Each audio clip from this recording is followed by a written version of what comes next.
आज हम सभी एक लंबी यात्रा के बाद राजधानी पहुंचे हैं। आज 180 किलोमीटर की दूरी तय करके हम सभी राजधानी पहुंचे हैं और आज इसलिए हम यहाँ आए हैं कि इस राज्य के जिन्हें हम भविष्य कहते हैं, इस राज्य के भविष्य जो आज वर्तमान में स्कूलों में कॉलेजों में शिक्षा ग्रहण कर रहे हैं, जो अध्ययन कर रहे हैं, जो पढ़ाई लिखाई पूरी करने के बाद इस राज्य को संवारने का काम करेंगे, इस राज्य को संभालने का काम करेंगे, इस राज्य की उन्नति में आगे ले जाने का काम करेंगे। उन नौजवानों की, उन बहनों की, उन भाइयों की जो स्कॉलरशिप नहीं मिली है, हम उनकी आवाज बनकर 180 किलोमीटर की यात्रा करके यहाँ तक आए हैं। हम इसलिए यहाँ तक आए हैं कि जब से झारखंड राज्य बना है, भगवान बिरसा आबा धरती मुंडा बिरसा मुंडा की जयंती, हमारे भगवान धरती आबा बिरसा मुंडा की जयंती सन 2015 नवंबर को जिस राज्य का गठन किया गया, उस दिन की तारीख से इस राज्य के लोगों का, इस राज्य के निवासियों का लगातार ये मांग रहा है कि इस राज्य में स्थानीय नीति बनाई जाए,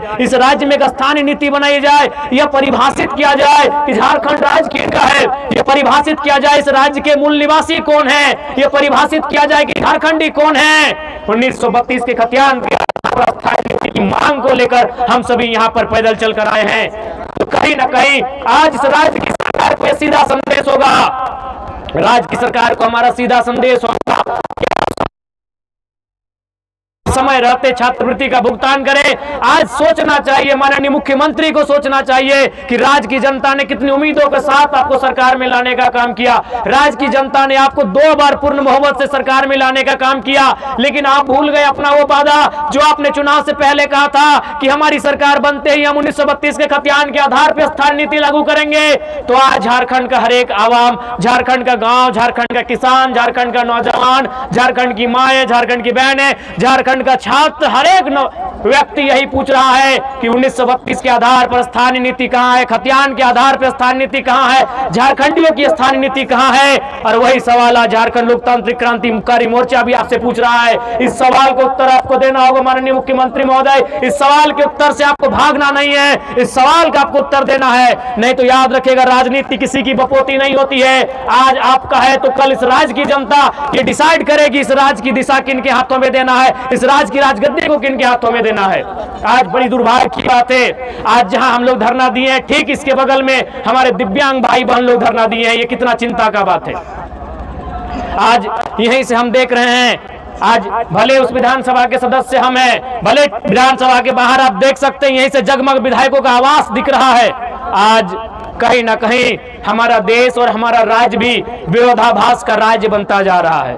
आज हमारा झारखंड विरोधाभास का राज्य बनता जा रहा है। एक और जहां हमारे माननीय विधायकों को 4 करोड़ 32 लाख का आवास दिया गया है रहने के लिए, आलीशान महल, आलीशान बंगले दिए गए हैं रहने के लिए, मंत्रियों को 6 करोड़ का आवास, 6 करोड़ का महल दिया गया है रहने के लिए। और उसी राज्य में जो अपंग है, जो अपाहिज है, जिन्हें हम दिव्यांग नाम दिया गया है, जिन्हें दिव्यांग कहा जाता है, जिनका हाथ नहीं है, जिनके पांव नहीं है, जिनकी आंख सलामत नहीं है, जिनके शरीर का कोई ना कोई अंग सलामत नहीं है, आज वे लोग पेंशन पाने के लिए आंदोलन कर रहे हैं। आज कई महीनों से उनका पेंशन बंद पड़ा है। तो सोच सकते हैं आज झारखंड की दिशा को किस ओर अब लेके जा रहे हैं। इसलिए आज इस कार्यक्रम के माध्यम से राज्य की सरकार को सीधा चेतावनी होगा, राज्य की सरकार को सीधा संदेश होगा कि आप अगर हमारी जो मांगे हैं, जिन मांगों को लेकर हमारे संगठन के पूरे टीम के साथ ही डुमरी से रांची चलकर आए, अगर उन मांगों की पूर्ति नहीं की जाती है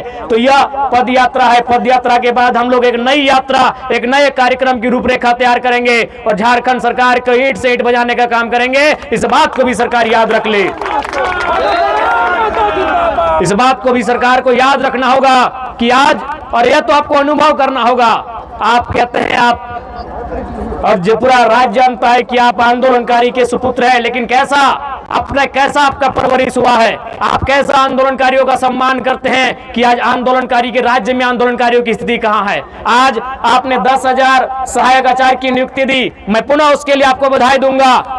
मैं पुनः आपके साथ साथ उन 10,000 सहायक आचार्य को बधाई दूंगा। लेकिन सवाल ये होगा मुख्यमंत्री महोदय, आपने ये तो झारखंड की जनता को बता दिया कि आपने नौकरियां दी, लेकिन क्या आप बताएंगे कि ठेकेदारी किनको दे रहे हैं? जो 50 करोड़ का, 100 करोड़ का, 200 करोड़ का, 500 करोड़ का, 1000 करोड़ का टेंडर जो निकल रहा है, वो टेंडर आप किसको दे रहे हैं? ये भी राज्य की जनता को बताना होगा। आज एक एक उपायुक्त के बगल में, उपायुक्त के पीछे, डीसी के पीछे, डीसी के आगे, डीसी के दाएं, डीसी के बाएं जो व्यक्ति खड़ा होता है, जो काम करता है, वो आउटसोर्सिंग के माध्यम से आता है। ये भी आपको बताना होगा कि झारखंड की कितनी आउटसोर्सिंग एजेंसियां झारखंड की सक्षम है। उन आउटसोर्सिंग एजेंसियों के माध्यम से चयन होने वाले कितने नौजवान, कितनी बहनें, कितने भाई झारखंडी हैं, ये भी आपको बताना होगा। केवल नौकरियों में आप झारखंड को केवल ये मत दिखाइए कि नौकरियों में, नौकरी के अलावे भी जो आउटसोर्सिंग एजेंसियां हैं, जो ठेकेदारी प्रथा है, वहां झारखंड के लोग कितने हैं, यह भी आपको बताना होगा। इस बात को आप नहीं भूल सकते हैं। और आज बिल्कुल ये दुर्भाग्य की बात है, 25 सालों के झारखंड में अगर कुछ बदला है, इन 25 सालों के झारखंड में अगर कुछ बदला है तो केवल नेताओं का जीवन बदला है। इन 25 सालों के झारखंड में कुछ बदला है तो विधायकों का जीवन बदला है, सांसदों का जीवन बदला है। वो चुनाव जीतने के बाद हार भी जाते हैं तो उनको आजीवन लाखों रुपए सैलरी दिया जाता है, उनको आजीवन लाखों रुपए की सैलरी का भुगतान किया जाता है। लेकिन आम जनता का जीवन कितना बदला है? आज आम जनता केवल छात्रवृत्ति के लिए नहीं, बल्कि हमारी माएं, हमारी बहनें जो सेविका का काम करती है, जो सहायिका का काम कर रही है, जो पोषण सखी, बैंक सखी का काम कर रही है, वो भी आज धरने पर बैठी हैं। आज जो हमारे जेटेट परीक्षा की मांग को लेकर लोग धरने पर बैठे, हमारे सहायक आचार्य जिनकी 1600 नियुक्ति हुई थी, लेकिन नियुक्ति के बाद, रिजल्ट आने के बाद, संशोधन करने के बाद उन्हें छांट दिया गया, उन्हें फिर से उनका रिजल्ट पेंडिंग कर दिया गया, ठंडे बस्ते में डाल दिया गया। आज वे लोग धरने पर बैठे हैं। जेईपीसी कार्यालय में नौजवान धरने पर बैठे हैं, पंचायत के सहायक धरने पर बैठे हैं, पूरे राज्य के नौजवान, पूरे राज्य की बहनें धरने पर जगह जगह बैठी हैं। तो समझ में आना चाहिए कि 25 सालों में आपने कैसा राज्य बनाया। इसलिए अब झारखंड का नौजवान, झारखंड की आने वाली पीढ़ी ये कतई बर्दाश्त नहीं करेगी कि हमारा राज्य इसी प्रकार से लूटता रहे। आज क्या स्थिति है सबको मालूम है। बिल्कुल आज कहने में ये किसी को गुरेज नहीं है कि राज्य का खजाना खाली है, तो इसके लिए दोषी मुख्यमंत्री महोदय आप है। यदि राज्य का खजाना खाली है, इसका मतलब यह है कि आप विजन के साथ राज्य को नहीं चला रहे हैं। जिस राज्य में प्रतिदिन हजारों रुपए का कोयला, हजारों करोड़ का बालू अवैध रूप से निकासी किया जाता है, उस राज्य में अगर राज्य का खजाना खाली है तो उस राज्य के मुखिया की कार्यशैली पे सवाल खड़ा होता है। आज आपने लूट की इतनी छूट दे दी है कि एक साधारण सा पदाधिकारी, एक प्रखंड, एक थाना स्तर का पदाधिकारी महीने में अवैध रुपए से लाखों रुपए कमाता है। वो किसका पैसा है? राज्य का पैसा है, वो राज्य का खजाना है। लेकिन आपकी विजन आपको स्पष्ट बता रही है कि लूट की छूट है, भले खजाना भरे या ना भरे।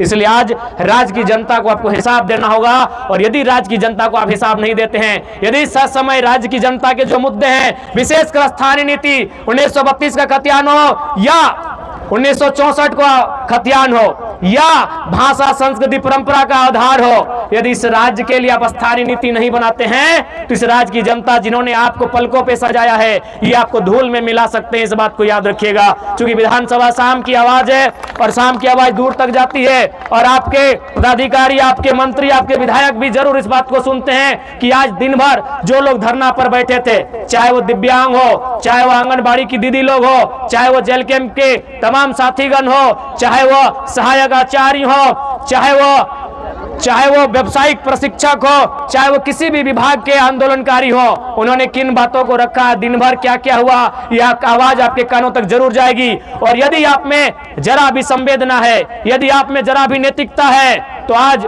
आपको तमाम जो आंदोलन हुए, कम से कम राजधानी में विधानसभा के दरमियान जितने भी आंदोलन होते हैं, उन आंदोलनों की आपकी समीक्षा करनी चाहिए।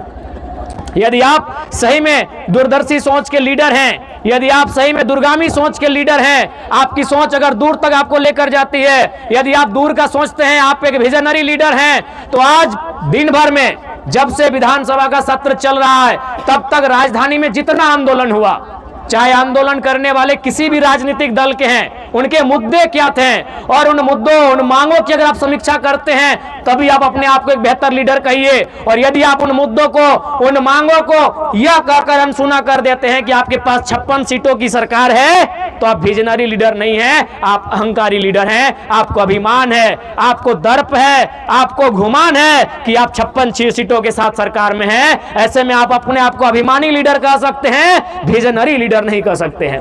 तो यदि आप विजनरी लीडर हैं तो आज जितने भी आंदोलन, जितने भी धरने हुए, यहाँ पर उन आंदोलनों की समीक्षा करें, उन आंदोलनों का रिपोर्ट मांगे और उसको बैठक करें और इन समस्याओं का, इन मुद्दों का निराकरण करने का प्रयास करें। ये मैं माननीय मुख्यमंत्री महोदय से कहना चाहूंगा। और मैं आंदोलनकारी साथियों से कहना चाहूंगा, क्योंकि आज जब तक मैं सदन में था माननीय मुख्यमंत्री नहीं आए थे, उनके दल के विधायकों से बात हुई है।